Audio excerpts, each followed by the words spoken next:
마태복음 5장 11절로 12절.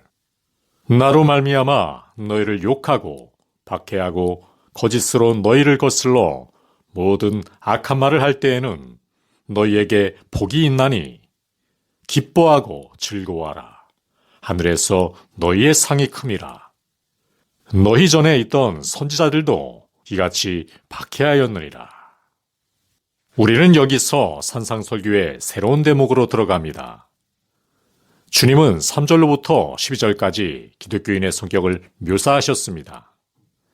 여기 13절에서는 한 걸음 더 나아가 주님이 말씀하신 바를 적용하고 계십니다. 지금까지 기독교인이 어떤 사람인가를 살펴보았으나 우리는 이제 기독교인이 그의 사람됨을 어떻게 나타내어야 하는가를 생각하게 됩니다. 또는 이렇게 표현할 수도 있겠습니다. 우리가 어떤 사람인가를 인식하였으니 이제는 우리가 어떤 사람이 되어야 하는가를 계속해서 생각해 보아야 하겠다는 것입니다. 기독교인은 고립해서 사는 사람이 아닙니다. 기독교인이 세상에 속해 있지는 않으나 그래도 세상 안에 있습니다. 기독교인은 세상과 관계를 가지고 있습니다.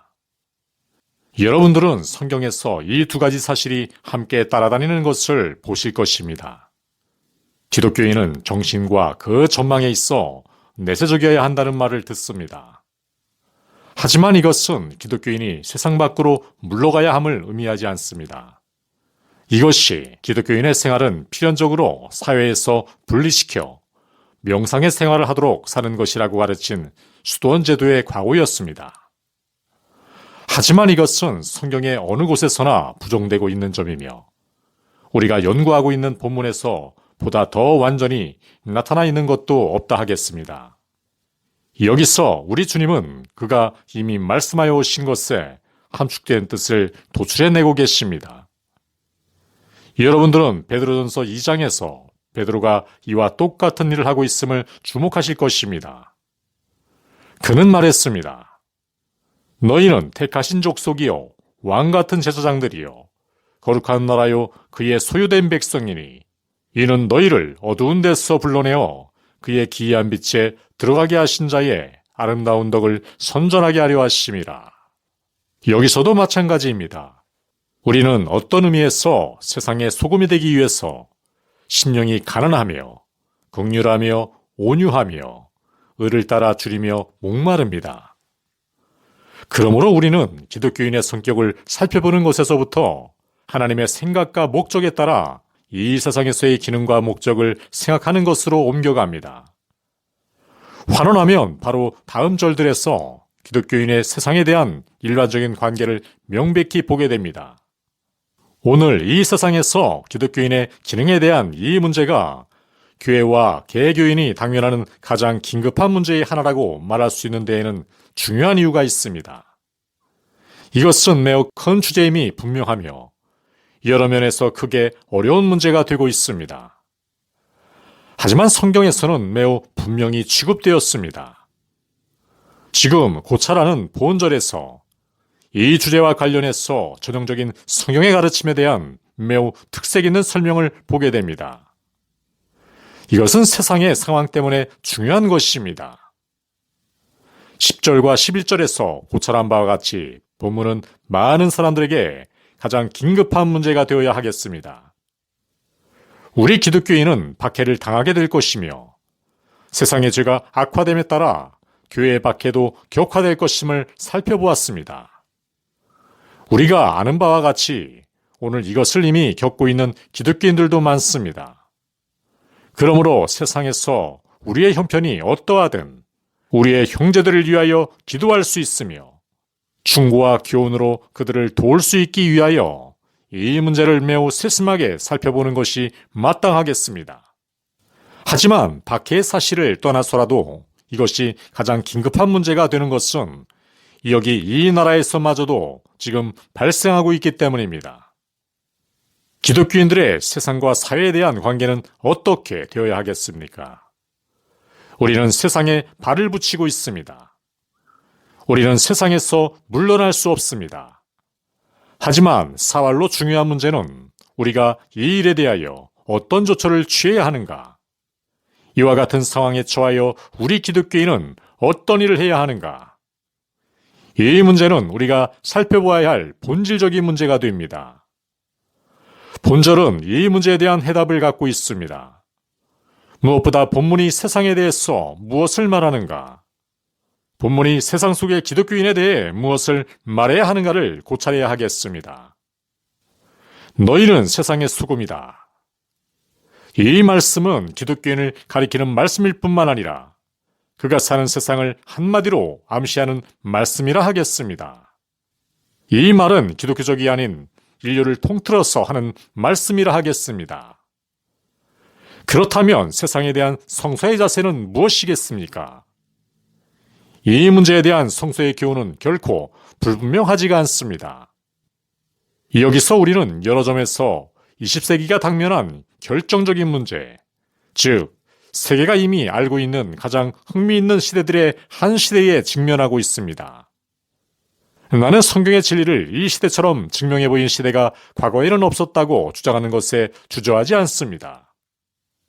20세기는 비극적인 시대요. 20세기의 삶은 한때 애호하던 철학을 완전히 부정하고 파기했기 때문에 매우 비극적인 세기가 되었습니다.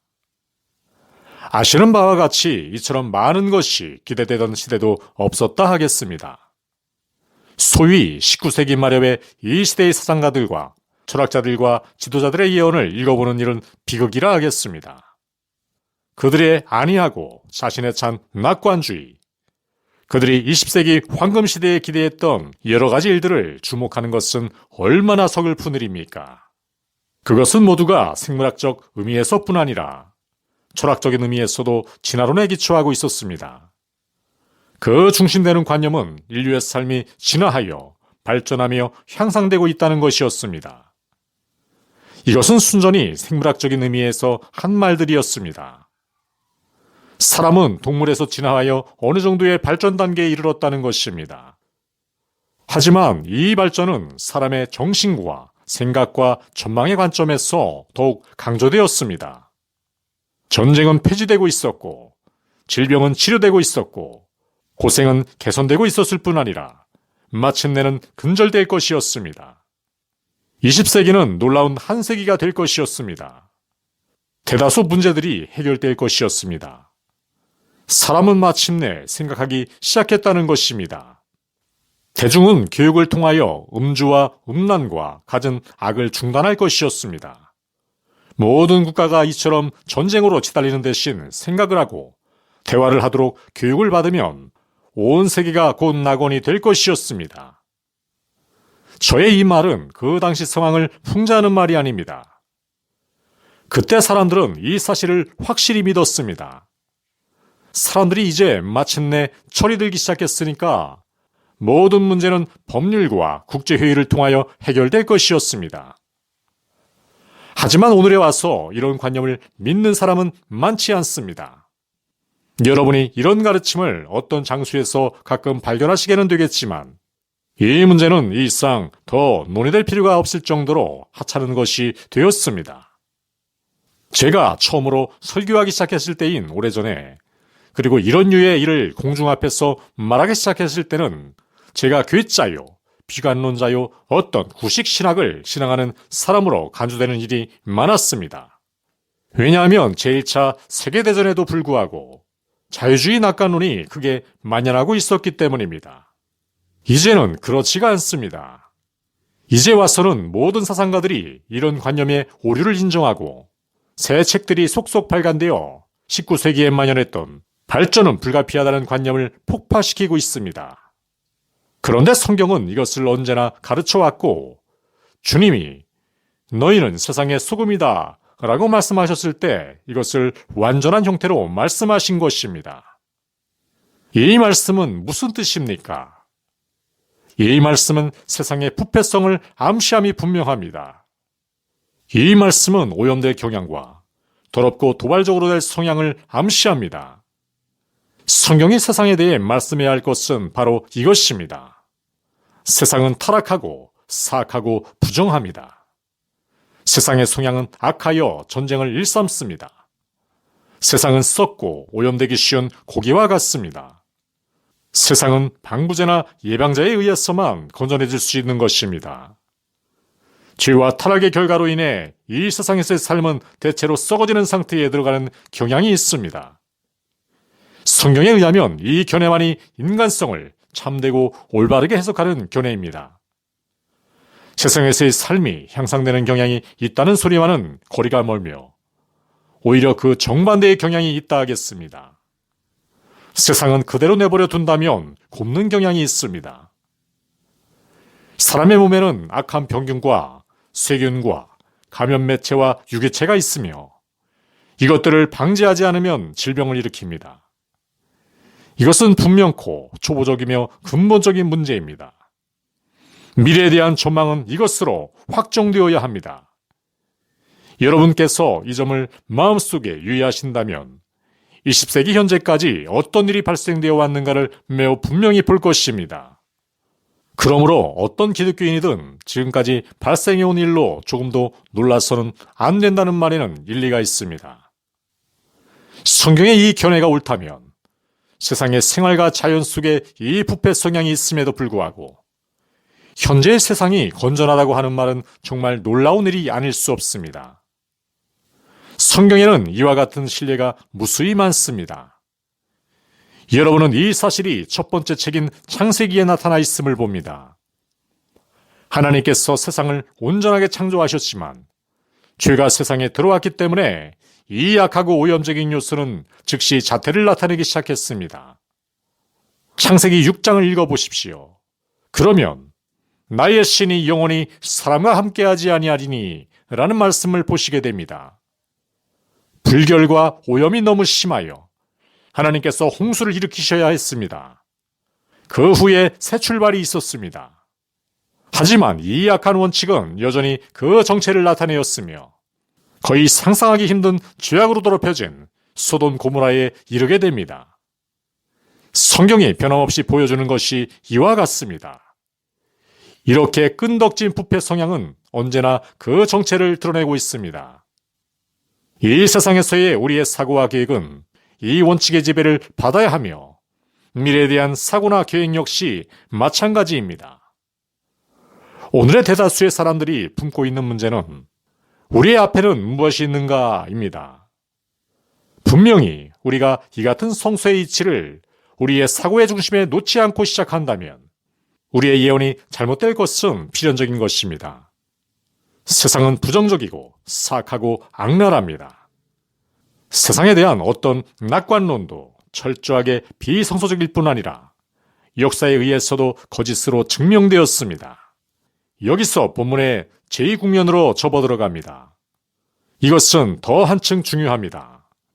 이것은 우리가 접하고 있는 세상과 그 속에 사는 기독교인에 관하여 무엇을 말해야 하는가? 본문은 기독교인은 소금과 같아야 한다고 말씀합니다.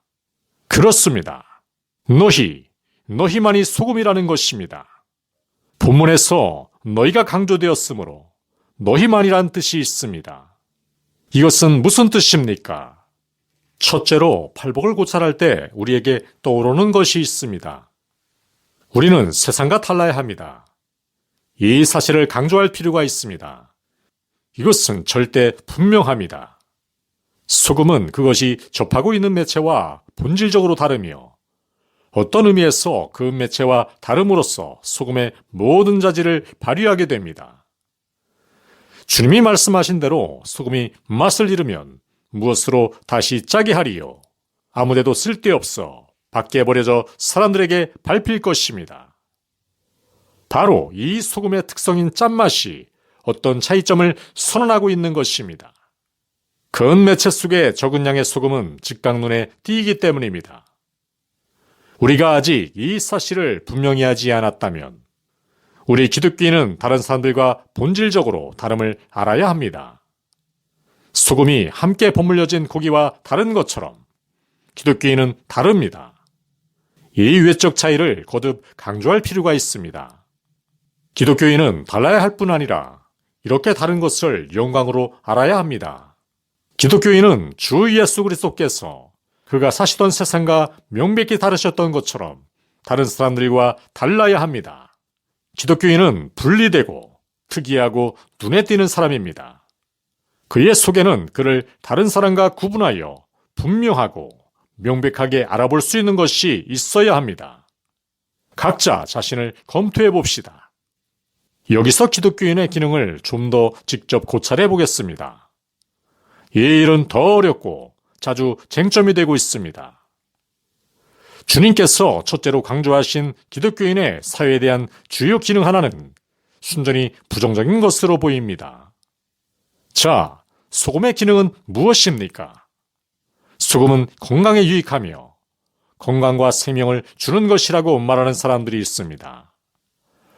하지만 이것은 소금의 기능을 오해한 견해로 생각됩니다. 소금의 기능은 건강에 유익을 주는 것이 아니라 부패를 방지하는 것입니다. 소금의 주요 기능은 매체를 보존하는 방부제 구실을 하는 것입니다. 고기 한 조각을 예로 들어 봅시다. 고기 표면에는 세균들이 붙어 있습니다. 이 세균들은 짐승으로부터나 대기로부터 온 것이며 고기를 부패시킬 위험이 있습니다. 고기 속에 비벼 넣은 소금의 기능은 부패하기 쉬운 매체를 보존하는 일입니다. 그러므로 소금의 주요 기능은 긍정적인 것보다 부정적인 것이 분명합니다. 이것이 기본 전제임은 확실합니다. 뒤에 가서 보겠지만 우리는 동시에 세상의 소금이 되어야 하기 때문에 이것이 세상 속의 기독교인의 기능일 뿐 아니라 먼저 이 기능이 기독교인으로서 우리의 결과가 되어야 하는 것입니다. 우리가 이 특이한 부패 과정을 예방하기로 작정된 세상 속의 매체로서 우리를 자신이 이런 방식으로 얼마나 자주 생각을 하고 있는지 의아스럽게 생각합니다. 소금의 2차적인 기능은 맛을 내는 것, 즉 음식이 맛없는 것을 방지하는 것입니다. 이건 역시 소금의 또 하나의 기능이 분명합니다. 이 면을 고찰해보면 매우 흥미롭습니다. 그러므로 이 진술에 따르면 기독교 없이는 삶이 무미건조한 것입니다. 오늘의 세상이 이것을 증명하지 않습니까? 쾌락강들을 보십시오. 사람들은 사람이 무미건조하고 지겨운 것을 발견하고 있는 것이 분명합니다. 그래서 그들은 이러저러한 쾌락을 향하여 동분서주하고 있습니다. 하지만 기독교인은 삶의 맛, 곧 기독교 신앙을 누리고 있기 때문에 이런 쾌락과 재미가 필요 없습니다. 우리의 생활에서 기독교를 떼어버려 보십시오. 우리의 삶은 얼마나 무미해지겠습니까? 이것은 특히 사람이 늙거나 임종시에 더욱 그러합니다. 이런 삶은 철저할 정도로 무미합니다. 그래서 그들은 맛의 필요를 느끼기 때문에 여러 가지로 약을 써야 하는 것입니다. 그렇다면 첫째로 기독교인은 무엇보다도 소금으로 작용해야 합니다. 하지만 이것을 어떤 방법으로 해야 합니까? 여기 본문에서 그 대답을 봅니다. 제가 신약 성경의 긍정적 가르침을 우선 여러분에게 제시하겠습니다. 그러기 위해서 먼저 한 비판론을 고찰해야 합니다. 여기에서 교회와 기독교인 개개인과를 구별해야 하는데 이것은 매우 중요합니다. 기독교인은 세상의 일반적 상황, 곧 정치적, 경제적 상황과 국제 문제와 기타 유사한 문제들에 관한 교회의 선언을 수단으로 해서 소금으로 작용해야 한다는 사람들이 있습니다. 절대 다수는 아니지만 많은 교회에서는 본문에 대하여 이 같은 해석을 내리는 것이 틀림없습니다. 사람들의 타락과 전쟁, 국제정세와 공산주의, 그리고 기타 문제들을 논합니다. 기독교인은 세상 형편에 이와 같은 논평을 가함으로써 일반적인 방법으로 세상에서의 소금의 기능을 다해야 한다고 그들은 말합니다. 제가 보는 바에 의하면 이 견해는 성경을 매우 심각하게 오해한 견해입니다. 저는 이 같은 가르침을 보여주는 사람에게는 누구에게든 도전하는 바입니다. 하지만 구약의 예언에서도 볼 수 있습니다. 라고 그들은 말합니다. 하지만 이에 대한 대답은 이렇습니다. 구약 시대의 교회는 이스라엘 국가였고 그때에는 교회와 국가 사이에 구별이 없었다는 것입니다. 그러므로 선지자들은 국가 전체의 생활을 말해야 했습니다. 그러나 신약교회는 어느 국가나 민족들과 동일시될 수 없습니다. 그 결과 여러분은 사도 바울이나 그 밖에 다른 사도가 로마 제국 정부를 비평하는 것을 볼 수 없으며 그들이 제국재판소에 이것은 하고 저것은 하지 말라는 등의 결의안을 발송한 일을 볼 수 없습니다. 그렇습니다. 이런 사실은 신약 성경에 나타나 있는 교회에서는 찾아볼 수 없는 것입니다. 그러므로 기독교인은 개인적 의미에서 소금구실을 해야 할 것이라고 주장합니다. 기독교인은 그의 개인과 성격을 통하여 그가 접촉하는 모든 영역에서 이렇게 해야 합니다. 점잖지 못한 태도로 함께 이야기하는 사람들을 예로 들어봅시다. 그때 갑자기 기독교인 한 사람이 그곳에 들어갑니다. 그러면 그의 인재가 그곳에 즉각 결과를 가져옵니다. 그가 말 한마디 하지 않아도 그곳의 사람들은 그들의 말씨를 조심하기 시작합니다. 그는 벌써 소금구실을 하며 부패와 불결성에 제동을 거는 셈입니다.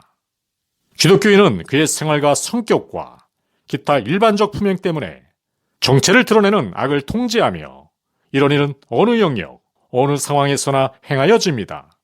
기독교인은 이것을 가정에서, 그의 일터나 사무실에서 또는 그가 나타나는 어느 곳에서 사사로운 자격으로서뿐 아니라 그가 사는 나라의 한 사람의 시민으로서 이렇게 할 수 있습니다. 이것은 기독교인과 불신자의 차이가 중요시되는 점입니다. 우리는 이 문제에 있어 한쪽 극단에서 다른 편 극단으로 치닫는 경향이 있기 때문입니다. 그렇습니다. 여러분은 옳습니다. 정치, 경제, 사회 상태에 개입하는 것은 교회의 임무가 아닙니다. 기독교인은 이런 문제와는 아무 상관이 없어야 합니다. 기독교인은 투표를 해서는 안 됩니다. 기독교인은 여러 가지 사회 문제를 통제하는 일과는 상관이 없습니다. 라고 말하는 사람들도 있습니다. 이 견해 역시 오류입니다. 기독교인은 한 개인으로서, 국가의 시민으로서 이런 문제들에 관심을 가져야 합니다. 세우추베리 백작이나 그와 같은 위인들을 생각해 봅시다. 그들은 개개 기독교인이요 시민으로서 근로법을 제정하는 일에 큰 수고를 했습니다. 윌리엄 윌버포스와 그가 노예제도를 폐지한 일과 관련해서 한 일들을 생각해 봅시다. 기독교인으로서 우리는 한 나라의 시민입니다. 그러므로 시민으로서 우리의 역할을 하고 이로써 간접적으로 수많은 경우에서 소금구실을 해야 합니다. 하지만 이것은 교회가 하는 일과는 매우 다른 일입니다. 어떤 사람은 이렇게 묻습니다. 어째서 이렇게 구별을 짓습니까? 라고 말입니다. 저는 이렇게 대답합니다. 교회의 기본 임무는 복음을 전하고 설교하는 일입니다. 이와 같은 관점에서 생각해 봅시다. 즉, 만일 오늘의 교회가 시간의 대부분을 공산주의를 비난하는 일에 사용한다면 그 결과는 공산주의자들이 복음의 설교에 귀를 기울이지 않을 것이라는 것입니다. 만일 교회가 항상 사회의 어떤 특정 부면을 비판하는 것이라면 교회는 그 부면에 대해서 전도의 문을 닫는 것이 됩니다. 이 문제에 대한 신약 성경의 견해를 취하면 공산주의자도 다른 사람들과 똑같은 모양으로 구원받아야 할 영혼을 갖고 있음을 믿어야 합니다. 온갖 종류, 온갖 상태와 계급의 사람들을 복음화하는 것이 복음 전도자로서 교회의 대표로서의 나의 할 일입니다. 그러므로 교회가 이러한 정치, 사회, 경제 문제에 개입하기 시작하는 순간 교회는 하나님께서 맡겨주신 전도의 임무를 방해하고 해치는 셈이 됩니다. 교회가 아무도 육체대로 알지 아니한다 라고 말할 수는 없는 것이며 이렇게 한다면 죄를 짓는 것이 됩니다.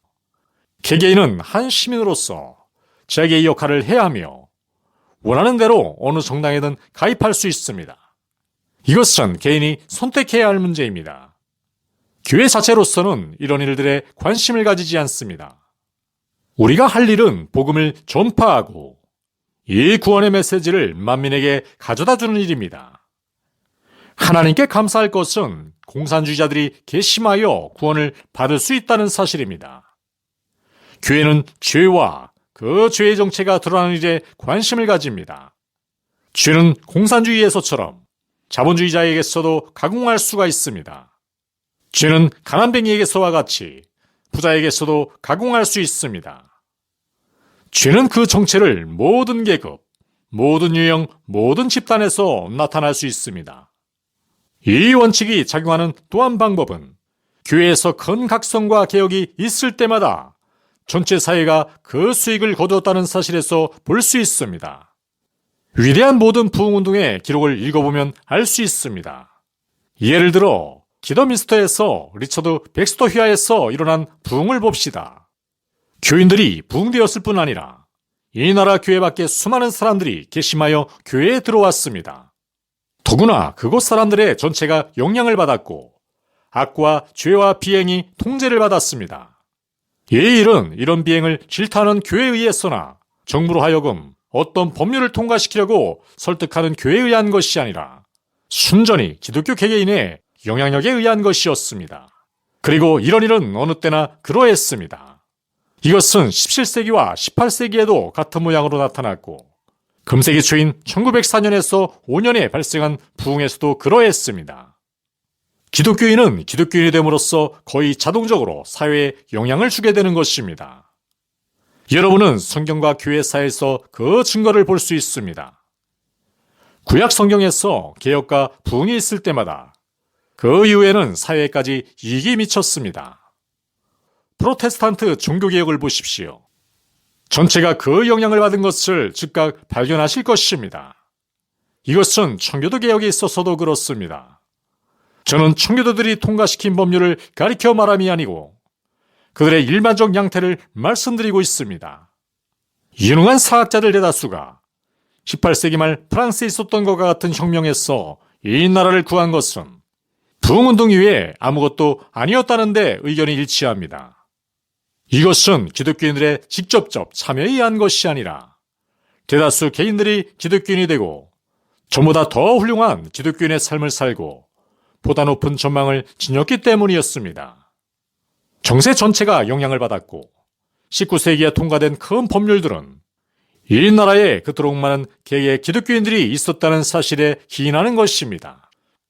끝으로 현재의 사회상과 세계상은 이 원칙에 대한 완전한 증거가 아니겠습니까?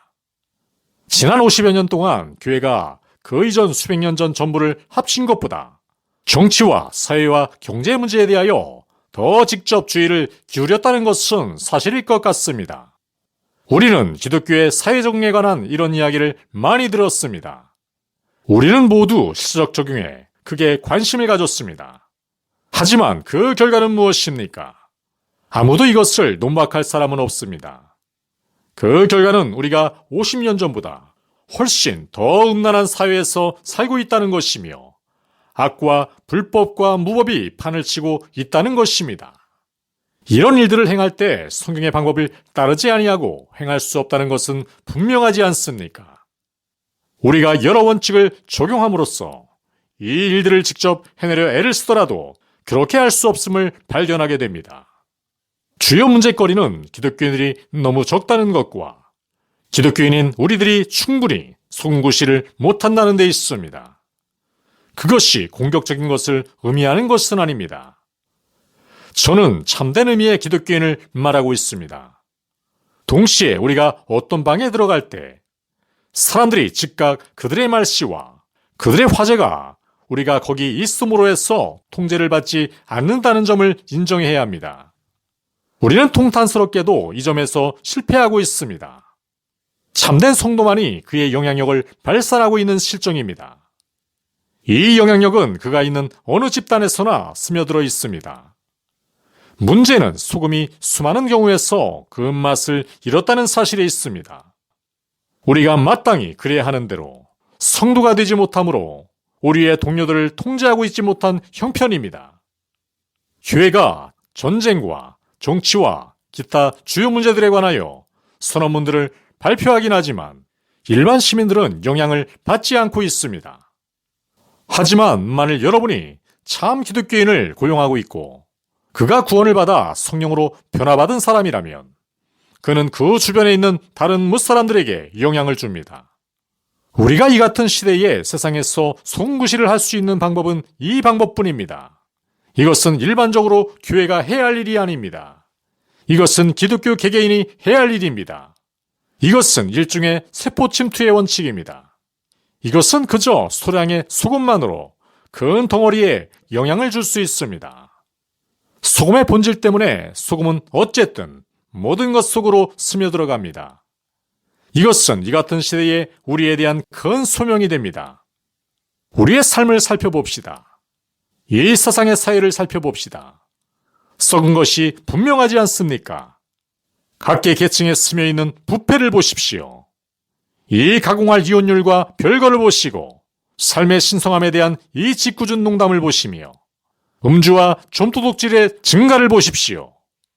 여러분들에게 문제가 있습니다. 사람들이 법률을 통과시킴으로써 이 문제들을 처리할 수 없음은 분명합니다. 신문기사들은 이 문제들에 손을 대는 것 같지 않습니다.